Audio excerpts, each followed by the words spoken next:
Howdy, howdy, howdy, folks. Welcome back to another YouTube exclusive video here on my channel. My name is Jeff Hoagland, as you may or may not know, and today we're going to play some Abzan tokens in Modern. So, this is a deck that we've played a number of times in the past before. It's one of the main deck lists that you can find on my website, jeffhoagland.com.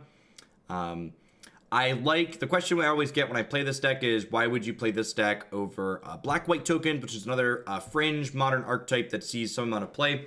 And the big reason, in my opinion, to play this deck over something like Black-White tokens, there's two reasons. The first is that you'll notice here we have 10 mana creatures, and the reason that the mana creatures are excellent is because Modern's a very brutal and fast format. So if you're trying to just naturally play 4 mana spells, even 3 mana spells, just like on turns 3 and 4, that's often going to be too slow. So being able to like have a curve of like Dork into 3-drop into 4-drop is very good. Often that's how your curve looks when you have 10 mana dorks in your hand. The second thing that we gain from being green isn't Nissa, although she's nice. The biggest upside that we gain from being green over Black-White tokens, though, is Gavony Township. This card is incredibly powerful. It allows us to play extra lands so we can get to 4 and 5 lands consistently, and then this card turns into another Anthem effect once we have things in play and are ready to start having a payoff. The other thing that's really awesome about this deck compared to something like Black-White tokens is that we don't have to play cards like Intangible Virtue in our deck. This deck gets to play Planeswalkers like Nissa, Voice of Zendikar, and Gideon, Ally of Zendikar, as opposed to individually weak cards like Intangible Virtue. The reason why these Planeswalkers are fantastic is because they are both an enabler and a payoff. They are cards that make tokens, and they are also cards that make our tokens bigger when we have things in play to actually kill our opponent with. Whereas a weaker card like Intangible Virtue is only a payoff when we already have our tokens in play. So if you like draw too many Intangible Virtues and not enough tokens, or don't have the right mix of things, you can end up on the in a bad spot with Black-White tokens in my experience. So let's head on into a league here and play some matches and see how it goes. Your kind of nut straw with this deck is mana creature into Nissa into Gideon, Ally of Zendikar, which is something we did in with green-white tokens in Standard for a little bit.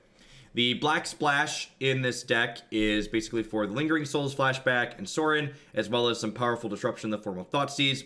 The combination of both Thoughtseize and the quality permanent-based disruption on our sideboard, like Damping Sphere and Rest in Peace, gives this deck a lot of play against a lot of various combo decks that exist in the format. You'll probably noted that above my head here, I have filled this giant vat of dead space where chat normally exists on my stream on my live segments with a visual stack of the deck list. As always, I would love to hear your feedback, and if that's a positive edition, a negative edition, a neutral edition. I think there's a lot of people that probably won't care about it, and there's a couple people that will probably like that. Head on into the first match here. Looks like we lost the die roll. Generally speaking, you don't keep 7-card hands in this deck that don't have something to do on the first turn of the game. So if your hand does not have a Mana Dork or a Thoughtseize in it, we're generally playing Catch and Release. This hand needs some lands, but like I have 3 mana creatures, like I can pay mana for my lands effectively. My bird's gonna get lightning bolted on one here, and I'm gonna be incredibly sad. All right, I mean that's not a land that casts a Mana Dork, but it's definitely gonna be better than missing my land drop next turn. I'm gonna lead on Noble Hierarch here rather than Birds of Paradise because Exalted isn't always relevant in this deck, and I'd rather have more access to more mana creatures that can make black mana, since I've fetched a non-black mana source here. It's possible I could have let on Overgrown Tomb and then like fetched and then let on Bird that way, because that way I'd have black mana for my land, but that was an incredibly good draw. Let's go ahead and play Birds of Paradise here. All right, Flooded Strand, Steam Vent. Could be Jeskai control. Fetch shocking here against Jeskai could be a little bit scary because when their deck pivots, it pivots pretty hard. But if they are playing Jeskai, there's a non-zero chance both these birds die, and I want to be able to just cast all of my spells if they kill both my Mana Dorks here. All right, second Steam Vents likely implies they're just playing a blue-red deck. Field of Rune. Could be something controlling. I don't recall if the Thing in the Ice variations have been playing Field of Rune or not. We're snap bolting a bird, sure. Gideon, ally of Zendikar, was probably the best draw in our deck there. Quite an excellent pickup. Just start churning out 2/2s here. Rad Chad is here and he's ready to party.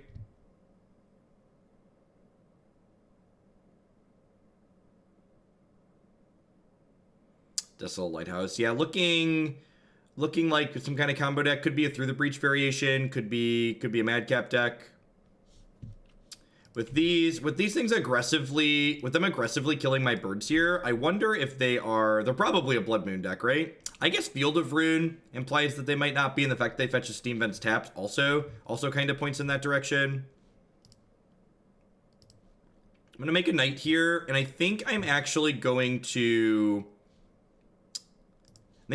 play the Sorin and plus here.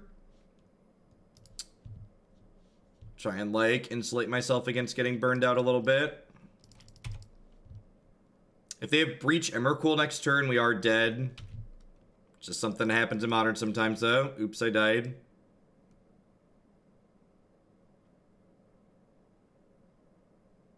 Didn't have any Thoughtseizes this game to really interact on that axis, if that's what they're playing for. I like theoretically could have like played Lingering Souls to like play around it, but like I'd have to sacrifice a bunch of stuff, so like it's pretty unlikely to happen. Sure. So we're gonna electrolyze my token here, I assume. Yeah, this is if they don't have a combo of some sort in their deck, we're in an incredibly good spot. I feel like it's pretty likely that they're packing a combo somewhere, but let's see. So let's do this. Let's flash this back. And actually, at this point, I think I'm going to plus this and then plus this Sorin, because I think with that land draw we could actually beat an Emrakul Annihilator trigger at this point in the game. So just like kick my health total way up here. Like if they like breached Emrakul into play here and I like sacked my lands in this and like kept my 2 planeswalkers and 3 tokens, I could probably win the game with the 2 walkers and the 3 tokens. So like take the hit for 15 down to 6 and like gain it back pretty quickly with Sorin. It's probably going to be a Field of Rune on the Gavony Township here. Otherwise it's going to start activating next turn. Fun fact, this is actually my favorite basic island. This island looks really good in foil.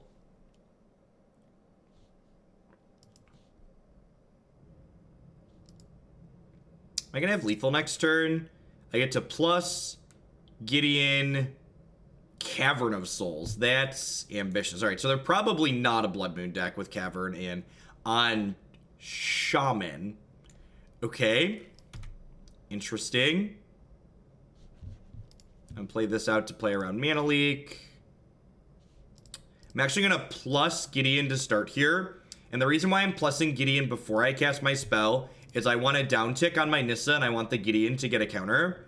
And if Nissa resolved and then I plussed my Gideon afterwards, that would give them an opportunity to Lightning Bolt Nissa before I have a chance to downtick with her. Whereas this way, if they have a Lightning Bolt, they're not going to be able to do anything with it. Or they can't kill her before she does a thing, because after my spell resolves, I regain priority to be able to activate my Planeswalker right away.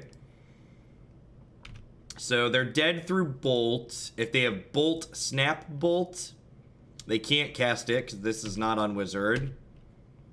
This is just a casual attack for like 10, casual attack for 19. So like they can go to 12 here, and we're going to go to Infinite. I'm trying to think, like, what could happen here? Is Kiki Jiki a shaman? Like, I'm trying to think, like, what possible shaman could they have in there? I think Kiki's a shaman. Kiki is definitely a shaman. All right, so I think I'm going to put them on blue-red Kiki, since they put this on shaman. Feel free to let me know in the comments below what you would put this opponent on after seeing the sequence of things that we saw that game. I feel like Kiki is what I want to put them on, and I'm going to bring in my extra pieces of spot removal because of that. I'm going to trim 2 Bitterblossoms and a Sorin here. I'm not going to bring in the Knight of Autumn, so I'm not putting them on Blood Moon after the mana base that we saw out of them. I'm sure that means, like, I'm going to get Blood Moon to this game and be sad about it, but I feel like, based on the lands that they showed me, that's not something that I need to play around. Keep in mind that the decklist image above me is static, so this is not going to change while I sideboard, so this is just the main deck statically above me. Which could be a reason that it's annoying, because it's not going to be accurate while I'm sideboarded.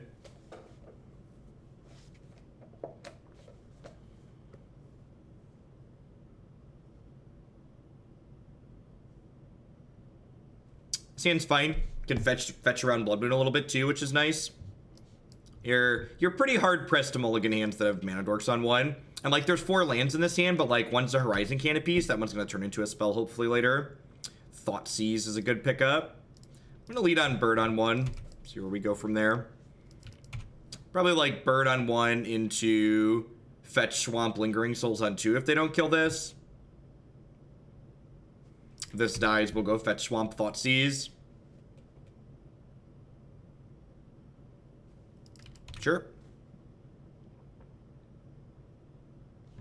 That, this feels like it increases the likelihood that they are a not Splinter Twin deck.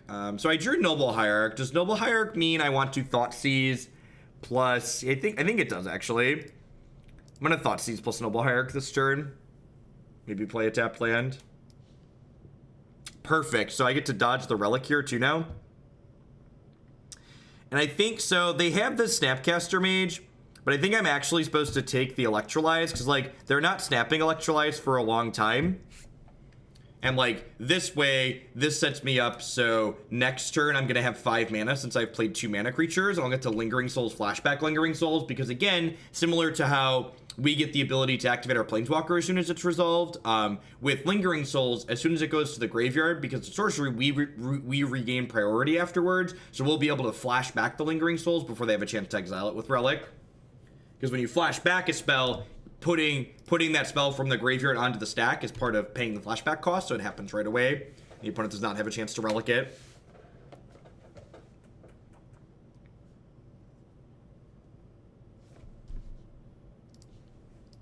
Sure. And like now, even if they like snap Electrolyze me in 2 turns, like it's not really doing anything meaningful, right? Just like they're gonna kill 2 of my 4 tokens. I just like drew another token maker here. Seems pretty good for us. Under pressure. So they have a Cascade Bluffs here. Wow, so yeah, so they are desperate for some cards here. I mean, if my opponent finds their combo, the Spellskite does protect it from my Assassin's Trophy here, so I'm probably, since they cycled the Relic, they're digging aggressively for their combo. God, all their islands are sweet. I'm probably gonna cycle this Horizon Canopy next turn, digging for a discard spell or more removal, so that way I can insulate myself against like end step Exarch untap Kiki U. My opponents identified their role very correctly in this matchup. They've realized that, like, especially with the way my hand has drawn up so far here, that they need to be comboing me. It's possible I'm supposed to do this post-combat, because they could, like, Cryptic, counter my spell, tap my team with this. You'll note here that I cast my Thoughtseize using my Birds of Paradise as opposed to my Swamp. The reason for this is I don't want my opponent to be able to kill my bird and thus cut me off of black mana. Alright, so this is hitting them down to 14. I'm going to cast Lingering Souls here. Again, just kind of under the gun to be able to find another removal spell here because of the Spellskite.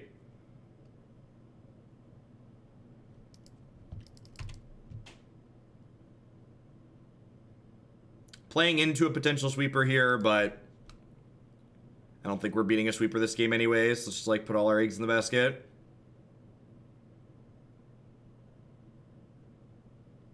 Path to Exile is the perfect draw. Path to Exile actually means I could probably afford to pump the brakes. They went top. That's scary. Miss Cryptic tap draw.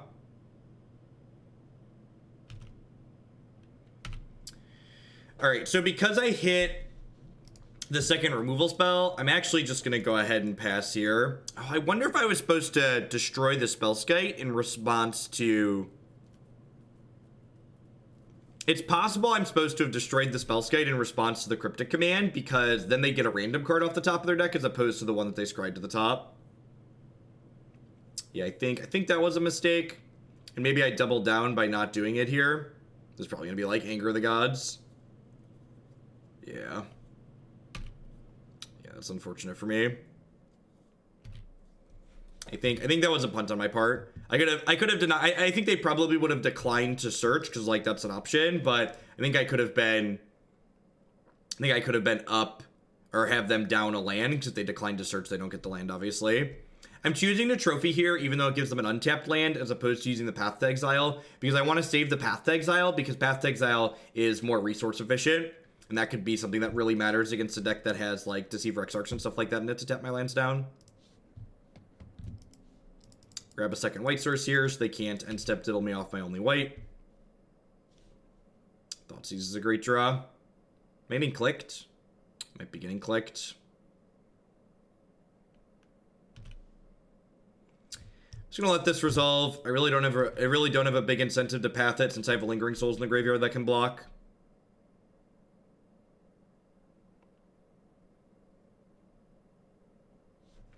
I took my Thoughtseize, yep.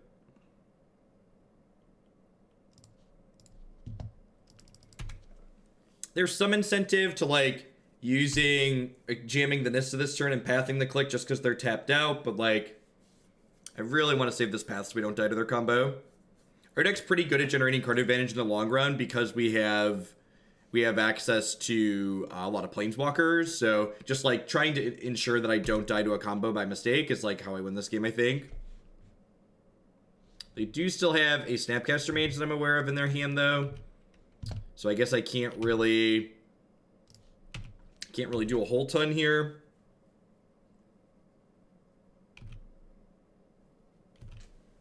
They'll just snap Cryptic me. Let's go ahead and cash this in, see where we end up at. Sure.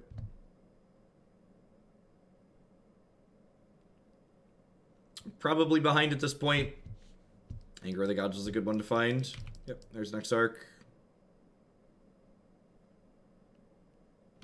Sure, yeah, that makes a lot of sense. You're gonna get their attack in here and just try and race our spirit tokens.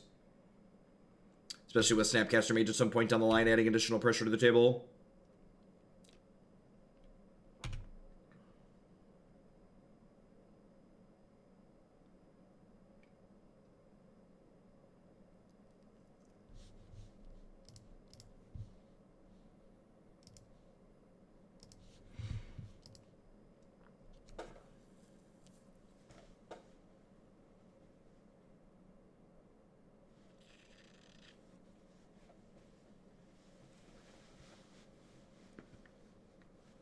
It's kind of funny, this first match so far is like half the length of the league I played with the black aggro deck yesterday.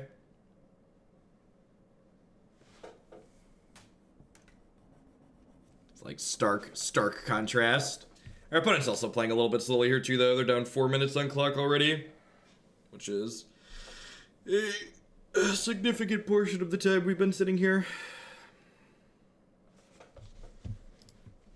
Unfortunately, unless I draw a Thoughtseize, I don't really have a way to play through the Snapcaster Mage. I need to draw Thoughtseize, or I need to draw another spell that they're willing to snap Cryptic and then just double spell in a turn.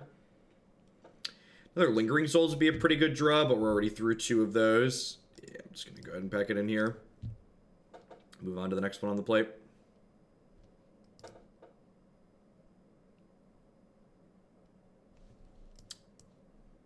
Do I want this Sorin? I don't think so. Yeah, I don't mind trimming a mana creature on the play. And when they, I'm gonna trim a mana creature. I'm on the play and they have sweepers post board. So getting something out of my deck to like get swept away and collateral damage seems fine. I wonder if Bitterblossoms a place I want to be in life in this matchup post board. Maybe it is, just because like it comes down quick enough and like they're playing the control game. Seems like not amazing, but I think it's in the range of keepable. I mentioned game 1, you don't keep hands without Thoughtseizes or Mana Dorks, but post-board, when, like, I know what my opponent's doing, and I know these paths could potentially be meaningful interaction, I think this is fine. Gideon's definitely one of our better cards in the matchup, too, if we can get him in. And getting him down under Cryptic Command's kind of a big deal. There's no guarantee they don't have 2-mana counter magic, but I haven't actually seen any yet out of them. I guess one negative against this hand is that my only green mana is Horizon Canopy, which kind of sucks. Curving Lingering Souls into Rad Jed here should be pretty strong. It was a good pickup. Definitely keep that card. Keep this hand if I know that's coming by turn 2. By turn 3, sorry. Sweet. Do our best black-white tokens impersonation here.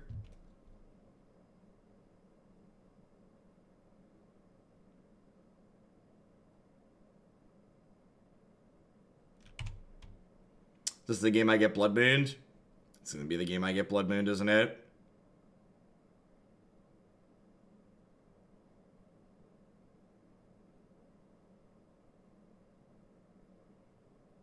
Just Electrolyze. Deal. Deal. I'm let's be honest, chat. You've met me. I was ready to concede. I was like, well, time to concede to a Blood Moon.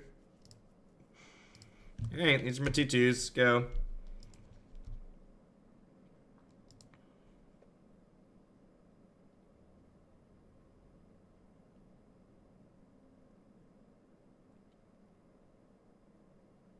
Gideon's really good in any matchup that's resembling a control match, and this is definitely feeling like it resembles a control matchup so far. Huh.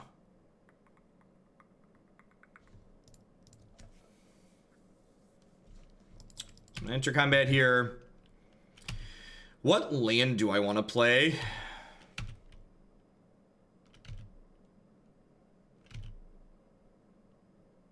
I think I just make a token, play Blooming Marsh tapped, and then flashback Lingering Souls here. I want to make sure I don't die by mistake to their combo. So like leaving up double path makes a lot of sense here, I think. And like this lets me start activating Gavony Township, and I've got like 5 creatures in play now. Wow, just doing nothing, huh? Seems good for me. If they have anger, they might anger here. There's definitely enough pressure in play to merit doing that, I think. Yeah, that's fine.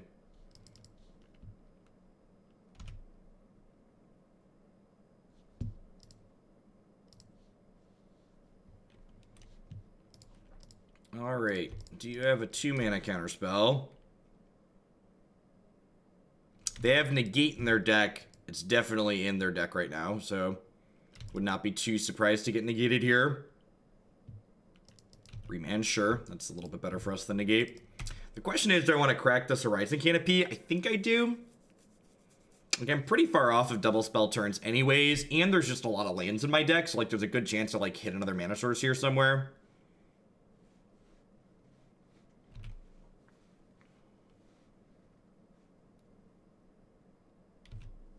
Yep. Do you need to think about Cryptic Command now that they have 4 mana in play again? 4 mana untapped, sorry.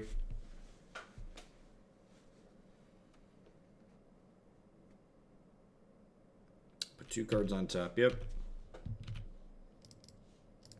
This is my second green source, which means if I draw Nissa, I can't cast her. He says as he draws Nissa.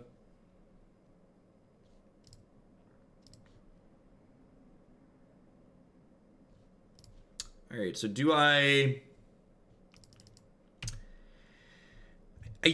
think I'm just like don't play into Cryptic Command here basically. If they're leaving Cryptic up, I'm just not gonna cast spells. I'm just gonna like activate this Gavony Township, I think. Sure, you have a Deceiver Exarch.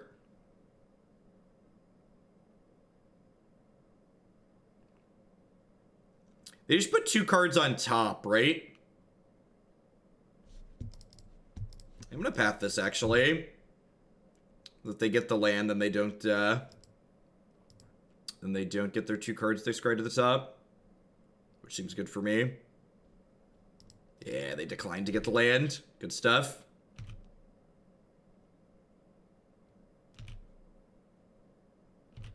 And then, since they put the Cryptic command down, I'm going to play Sorin. And I think Sorin's actually going to slide backwards here, just like make another 2/2.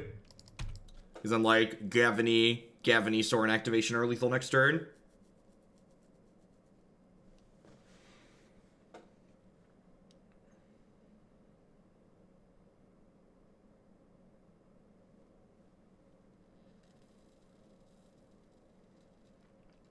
Do I want to path myself? I don't think I do.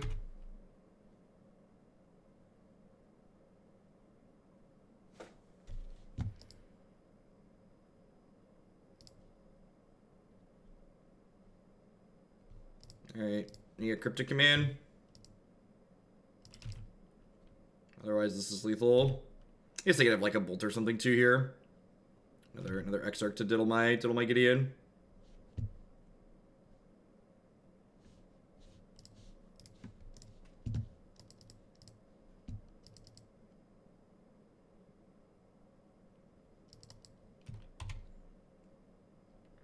So this attack puts them to 3, which means I'm going to have 4 lethal attackers next turn, so they need a Cryptic Command. Anger of the Gods here is not good enough because Gideon attacks for lethal. So they need Snap, Anger, plus a way to deal with Gideon.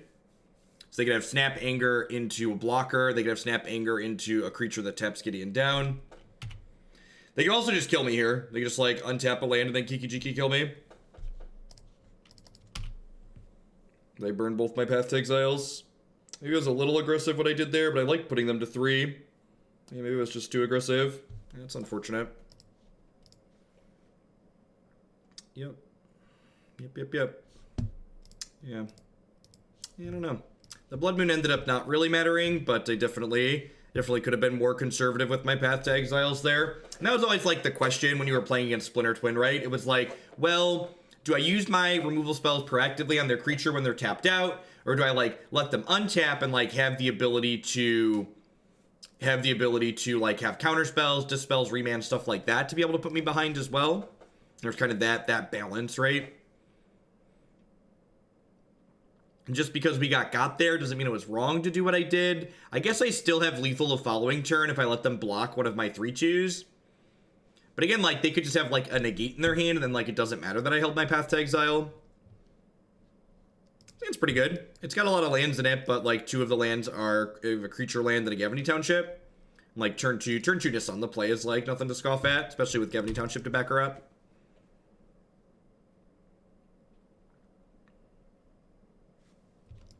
Snow-covered mountain, faithless looting, yep.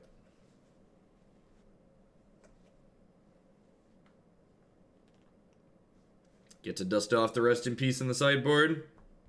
Put a 3rd copy in there for today, right? I did. God bless. Grishoalbrand, Stomping Ground. All right. Well, hopefully there's a turn 3 for us. No, this is modern. There's no guarantee that there's going to be a turn 3 for us. Things could just be over for us. Just could be the end of the line, chat. Yay, magic! Yay, modern! Woo! Are you not entertained? Gosh, could you imagine how screwed they'd be if I'd have cast a Stoneforge Mystic this turn? There's no way they could possibly come back from that, right? Just gonna go ahead and move along with my life here. I mean, I get to bring in some sideboard cards, and I get to cross my fingers, and I get to hope for the best. So, cut these removal spells out of my deck, cut these Bitterblossoms out of my deck, cut 2 of these Sorins out of my deck, and some extra discards, some permanent-based disruption, and a little bit of prayer. Oh-ho, we're halfway there. Oh-ho, do-do-do-do-do. This hand's very good. If this hand can't win this matchup, nothing in our deck will.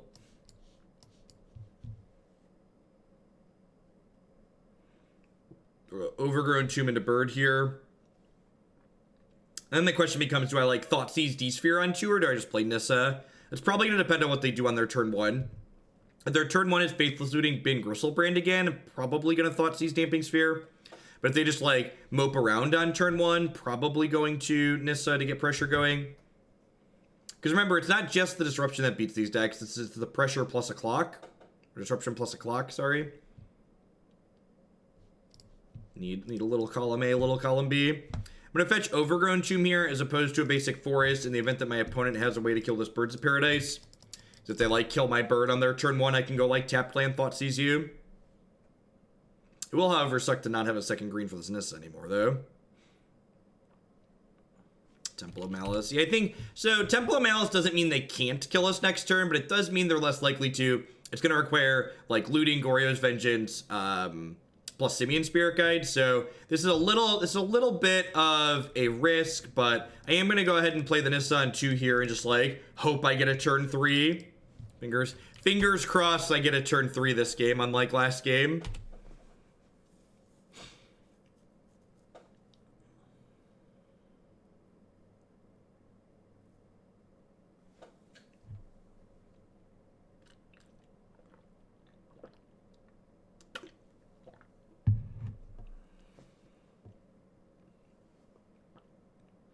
I'm a digit. Whoa! That's what turn 3 feels like. It's kind of wild.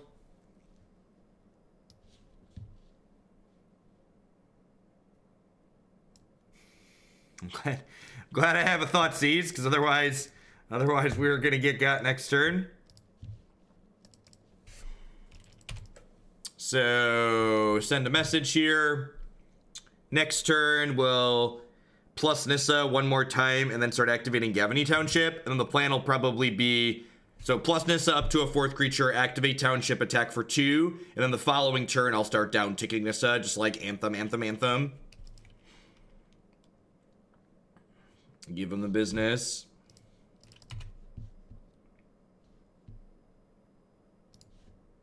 That's a good draw. It was the wrong land to play. Maybe it was the wrong land to play. I don't think it matters, actually. Looking at it now, it doesn't actually matter, I don't think. Alright, so... How much damage am I going to do next turn? So next turn, I'm going to plus Gideon. I'm going to give everything +2/+2, and I can attack with the Bird of Paradise as well. I don't know. We'll figure it out. This may or may not be lethal. At any rate, doing a pile of damage to my opponent this turn makes it basically impossible for them to combo next turn.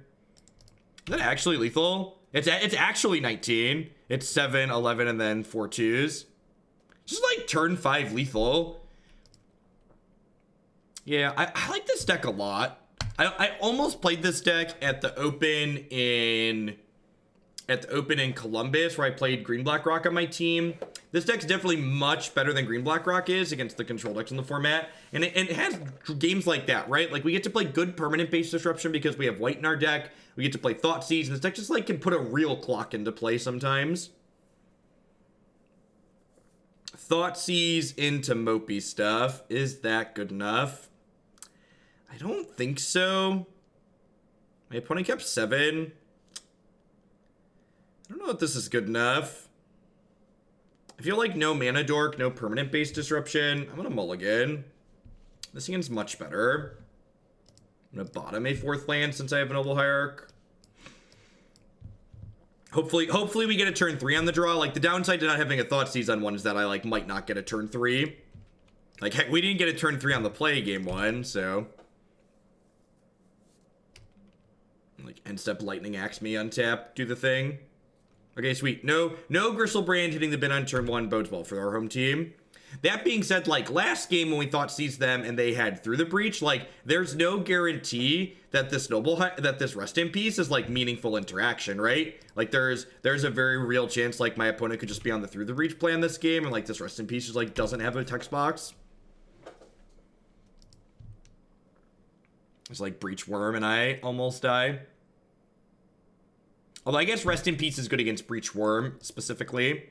So looking to draw, like, Thoughtseizes and Damping Spheres at this point. Collective Brutalities, ways to try and cover us from Through the Breach being lethal. Ideally, I want to try and keep my health total above I want to keep my health total above 15, so that way if they threw the Breach or Worldspine Worm, I don't die to it, because Rest in Peace makes it so the Worldspine Worm does not make 5/5s after it dies, because it doesn't die, it gets exiled. Nourishing Shoal. Pitch double Spirit Guide, splice through the Breach. Yep. Well, I mean, I got a turn. I got a turn 2 at least. I had a turn 2. There is I'm actually gonna make my opponent go through their combo this game, because they pitch 2 Spirit Guides to go off there. I guess they have a land drop. There's a chance they don't, like, their last 2 Spirit Guides get, like, stuck in the bottom of their deck and they can't actually kill us. But there's a good chance they could just draw their entire deck here, too. I have to be pretty unfortunate. Welcome to Modern. Enjoy your stay.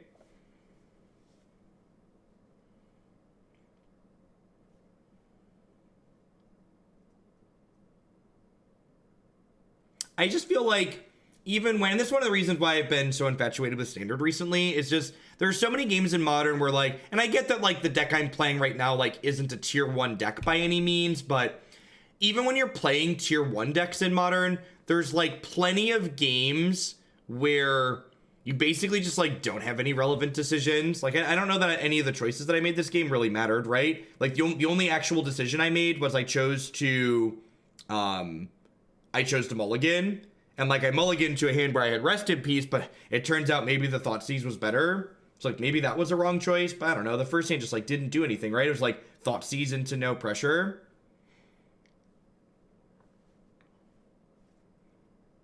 And, like, obviously Grishoalbrand's, like, kind of the antithesis of, like, the problems Modern has, right? Like, it's like, if there was a poster child for, like, all of the issues Modern has, it would definitely be Grishoalbrand.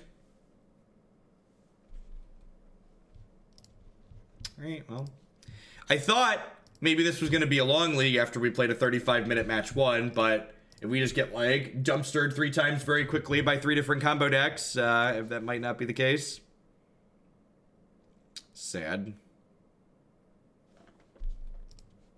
Maybe we'll find, we're 0-2 now, so maybe we'll be in the fair bracket with the other people who've gotten beat up playing their decks that are trying to play interactive Magic. Like, maybe we'll have some back and forth from here on out.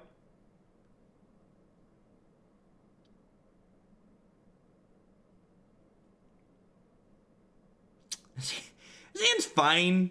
It's, like, not actually good, though, because I don't have a second green and I don't have a second white. This is, like, Elves of Deep Shadow, and, like, I have Gavony Township, but, like, I'm on the draw. Like, we'll probably find another source of colored mana. And, like, white or green mana make this hand pretty okay. We get to pretend that we're elves for a half second when we go, like, basic forest, Elves of Deep Shadow. Noble Hierarch. JK. Noble Hierarch. If the Noble Hierarch lives, this hand's actually just like our nuts draw, right? It's just like turn 2 Nissa, turn 3 Gideon.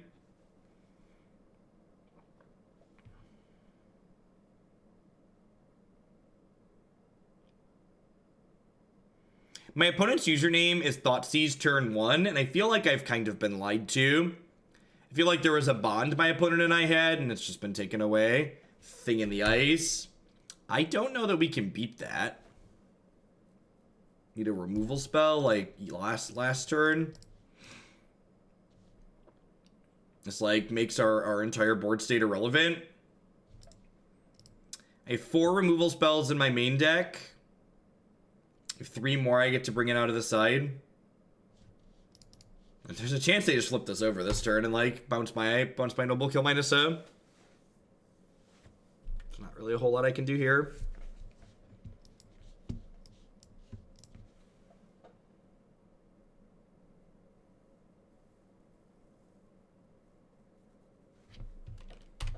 Let's see if they have a Manamorphose to get this thing going this turn. Probably the Phoenix deck here.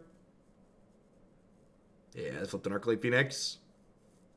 Gosh, if they have a Manamorphose and 2 1-mana spells, they get to 10 us this turn. It's gross.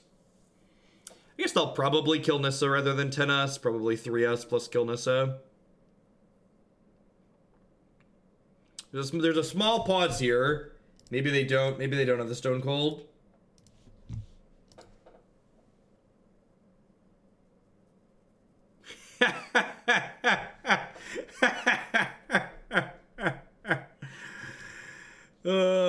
Come on, flip your thing over so I can concede.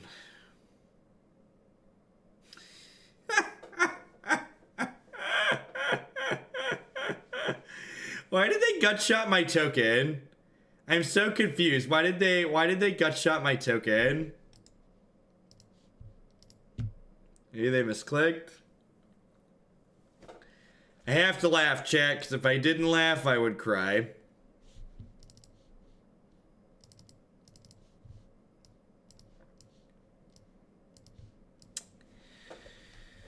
So, like, I don't actually know if Rest in Peace is good enough in this matchup.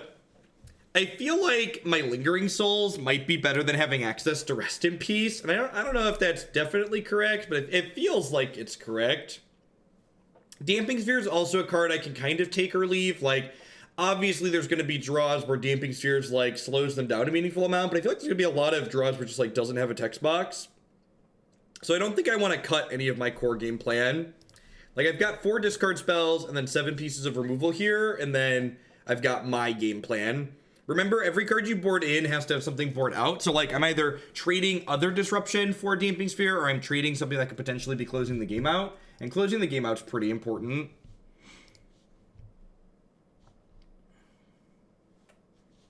I just can't keep this rate. Just, like, actually none of my spells are castable in the Avacyn's Pilgrim. That seems like not good, but I think it's a keep at 6. Fetch a basic Swamp and Thoughtseize you.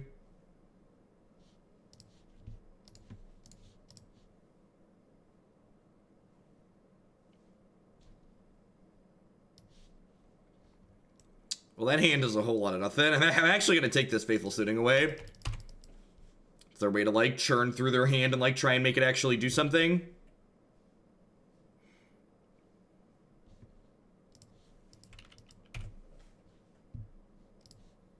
Alright, it's a land that doesn't hurt us, I guess. Lingering Souls looks pretty good against their handful of spot removals. That's nice. We got that going for us. Yep.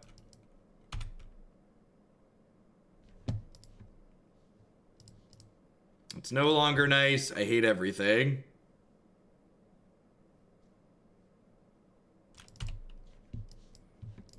Yeah, I just need to find a removal spell.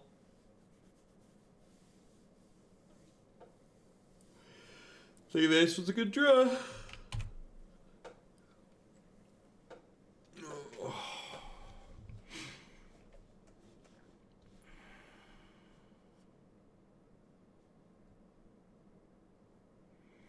The good news is, if they just, like, aggressively flip this thing over and, like, crack us for 7, that's actually kind of good for us, right? Because it means I can just, like, get my Lingering Souls into play, and then, like, Souls plus Gideon can maybe block this indefinitely.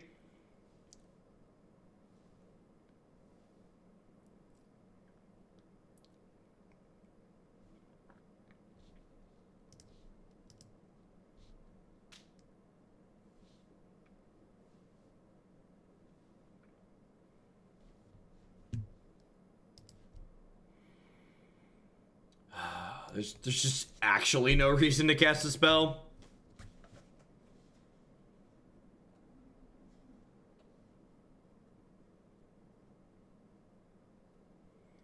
If I play the Noble Hierarch, it gives them a decent gut shot target.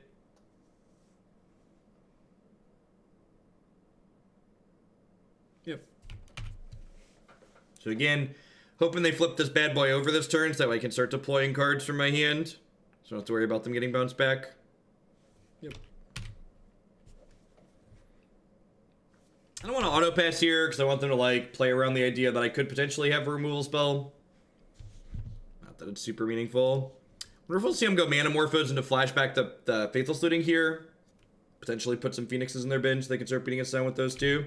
If they hit Phoenixes this turn, I don't think we're going to be able to recover. We're going to get low enough that they're going to be able to, like, burn us out most likely. And they're like 20 cards into their decks, so, like, pretty good chance they're putting a Phoenix or 2 into the bin here. They even have looting in their graveyard to flash back, right? So like their third spell this turn is probably gonna be flashback Faithless Looting, try and find a second Phoenix. They binned one here. So if they only have the one Phoenix, we're gonna get hit down to 7, which might be able to stabilize. Why would we gut shot not using the red here? Nice, they just paid 2 life for no reason. I'll take it, I guess. All right, so we're going to 6, and then we're going to 5. The fact that we're going this low means the Horizon Canopy becomes a real liability, which is unfortunate.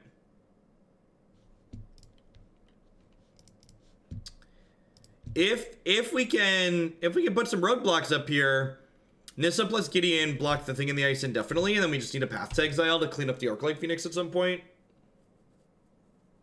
So we'll see how this goes, I guess. They use the gut shot out of their hand that I'm aware of. Am I getting remanded? Ugh. Alright, so I assume we're dead.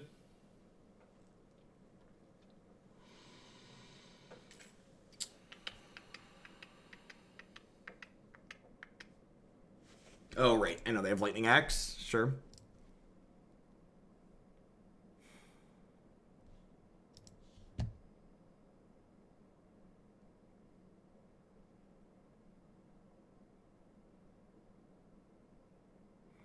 All right, I want to play another match because, like, part of me likes this deck, but if we run into another linear deck, I'm just going to be done. If we don't run into a mid-ranger control deck, I'm just not going to play. Just to set expectations. I've been turn 3'd and turn 2'd enough today that you need to. It's broken my spirit. It's broken, chat.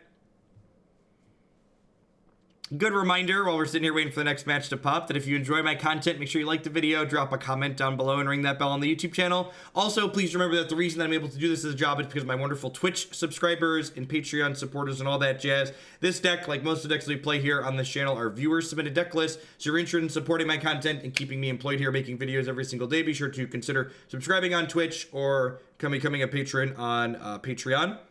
One thing that a lot of people don't know is that I don't have to be live on Twitch for you to subscribe to my channel. So you can just go to twitch.tv/Jeff Hoagland, and you can use your Prime sub if you have Amazon Prime, or subscribe for tier 1, 2, or 3 on there, even when I'm offline. So I really appreciate the folks that dip in and do that when I'm not online if their schedules don't quite line up with my live one.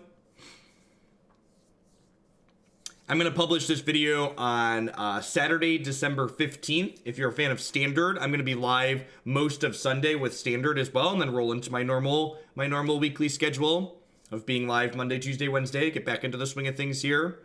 Schedule is going to be a little bit wacky then again the following week with Christmas holidays, but my schedule will be kept up to date on my website at jeffhoagland.com so you can know when to expect me live. And as always, I'm going to be posting videos every single day, even over the holidays, here on my YouTube channel.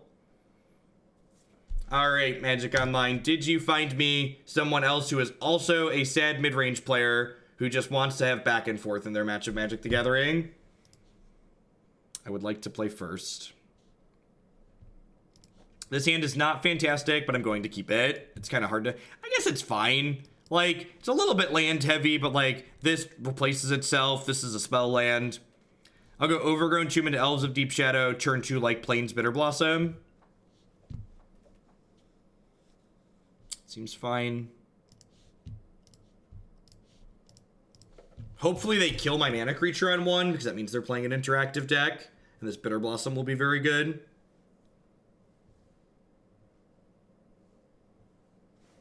Alright, it's not Sleight of Hand. If it was Sleight of Hand, that would represent Storm. This could be some kind of fair blue-red deck. If they're Storm, maybe I'll play it out. We've got D-Spheres and Rest in Pieces. Maybe we can beat Storm. Probably not, but we could dream, right? Can have a little glimmer of hope. I went top bottom with that. Let's find out. What do you got? What you working with over there?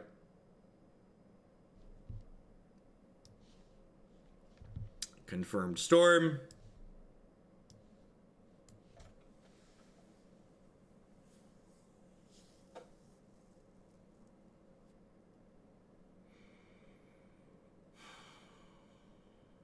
Yeah, I just can't be emotionally invested in this. Like I said, I just don't feel like playing against another deck that's trying to turn 3 me.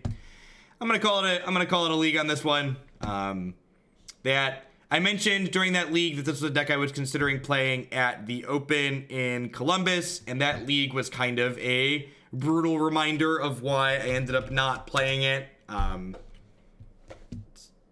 It's just too fair. Just like the small amounts of interaction that I have are not good enough to make up for how brutal and efficient just so many of these decks are in Modern. Just how it goes. Yep. If you want to play decks that are getting to turn 4, 5, and 6, I would recommend checking out Standard, and super excited for Standard Plus for that reason. So thanks for watching, folks, and I'll catch all y'all around later.